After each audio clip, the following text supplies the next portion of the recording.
கர்த்தர் நல்லவர், அவர் கிருபை என்றும் உள்ளது. ஆண்டவராகிய இயேசு கிறிஸ்துவின் நாமத்தினாலே உங்கள் ஒவ்வொருவருக்கும் அன்பின் வாழ்த்துக்கள். இதோ இன்றைக்கு ஜூலை 7ஆம் தேதி. இன்று நாம் கர்த்தரை ஆராதிக்கின்ற நாள்.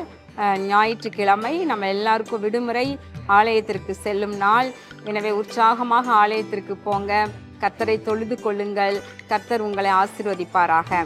இந்த நாளுக்கான மன்னா 1 நாளாகமம் 28வது அதிகாரம் 9வது வசனத்தின் முன்பகுதி. நீ உன் பிதாவின் தேவனை அறிந்து அவரை உத்தம இருதயத்தோடும் உற்சாக மனதோடும் சேவி. இங்கு தாவீது தன் குமாரனாய சாலமோனை பார்த்து இவ்விதமாய் சொல்லுகின்றார். தாவீது வயது சென்றவனானான். அவர் தன்னுடைய குமாரனாகிய சாலமோனை ராஜாவாக அபிஷேகம் பண்ணி வைத்து கர்த்தருடைய ஆலயத்தை கட்டுவதற்கான அந்த வரைபடங்கள் ஆவியிலே தேவனிடத்தில் பெற்றதையெல்லாம் அவருக்கு ஒப்பு கொடுத்து சமஸ்த இஸ்ரவேல் ஜனம், மூப்பர்கள், பிரபுக்கள் எல்லாரையும் அழைத்து என் குமாரனாகிய சாலமோன் ஆலயத்தை கட்டுவான் கர்த்தருக்கு என்று சொல்லி அந்த பணிகளை ஒப்பு கொடுக்கிறார்.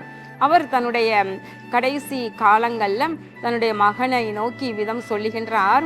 நீ உன் பிதாவாகிய தேவனை அறிந்து, பாருங்களேன், தேவனை அறிந்து கொள்.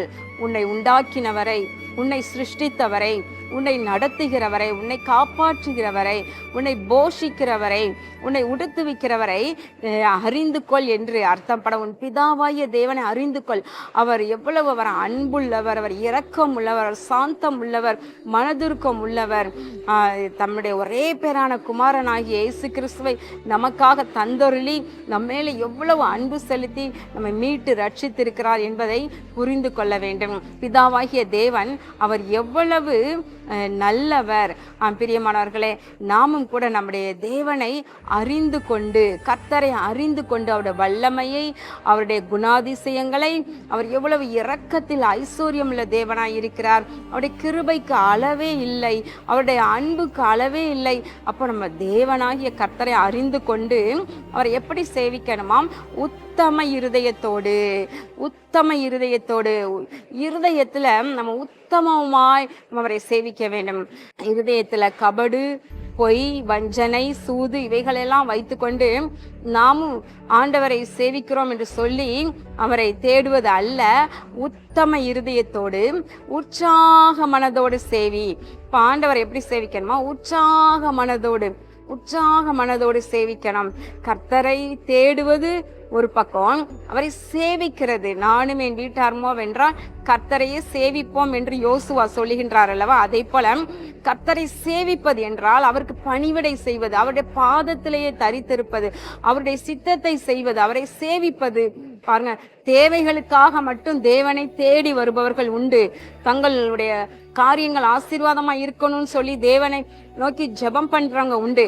ஆனா இரவும் பகலும் அவருடைய சமூகத்துல இருந்து சேவிக்கிறாங்க இல்லையா?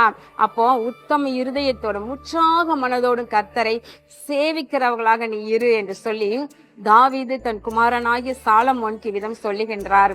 விசேஷமாக இன்றைக்கு நாமும் கூட தேவனுடைய பிள்ளைகள், தேவனை நாம் உத்தம இருதயத்தோடும் உற்சாக மனதோடும் அவரை சேவிப்போம். கர்த்தர் நம்மை ஆசீர்வதிப்பார். உங்கள் குடும்பத்தாருக்கு சொல்லிக் கொடுங்க, உங்க பிள்ளைகளுக்கு சொல்லிக் கொடுங்க கர்த்தரை எப்படி சேவிப்பது என்பதை. ஆராதனைக்கு போக வேண்டுமானால் எப்பனாலும் போகலாம். ஆராதனை முடிவதற்கு முன்பதாக போனால் போதும் என்று சொல்லி கடமைக்காக போகிற கூட்டமாக அல்ல. உற்சாக மனதோடு கர்த்தரை சேவிக்க முதல் ஆலயத்திலே ஆரம்ப ஜப நேரத்திலேயே உள்ளே உட்கார்ந்திருக்க வேண்டும் என்ற ஒரு உற்சாக மனதோடு சேவிப்பது. இப்படி ஒவ்வொரு காரியத்திலையும் கர்த்தரை நீங்க உற்சாகமாய் சேவியுங்கள். கர்த்தர் உங்களை ஆசீர்வதிப்பார். இந்த சாலமோனுடைய நாட்கள்ல எங்கும் சமாதானம் இருந்தது, எங்கும் அமைதி இருந்தது, யுத்தமில்லாத இளைப்பாறுதல் இருந்தது, விரோதி இல்லை, இடையூறுதல் இல்லை என்று பார்க்கின்றோம். அப்படி அருமையாய் சாலமோனை கர்த்தர் நடத்தினார். ஆனால் தாவீது யுத்தங்களை செய்து கொண்டே இருந்தார். அவருடைய குமாரனாகிய சாலமோன் யுத்தமில்லாத இளைப்பாறுதலை அவருக்கு தந்து ஆலயத்தை கட்ட வைத்தார் என்று பார்க்கின்றோம். தாவீது உத்தம இருதயத்தோடு கர்த்தரை சேவித்தார்.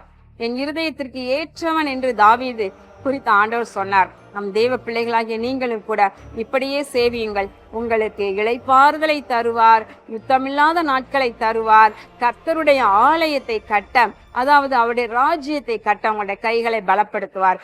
ஜெபம் பண்ணுவோமா?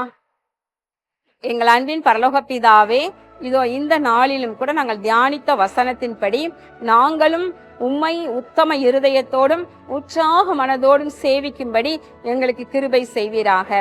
இயேசு கிறிஸ்துவின் நாமத்தின் நல்ல பிதாவே, ஆமேன். கர்த்தர் உங்களை ஆசீர்வதிப்பாராக. ஆமேன்.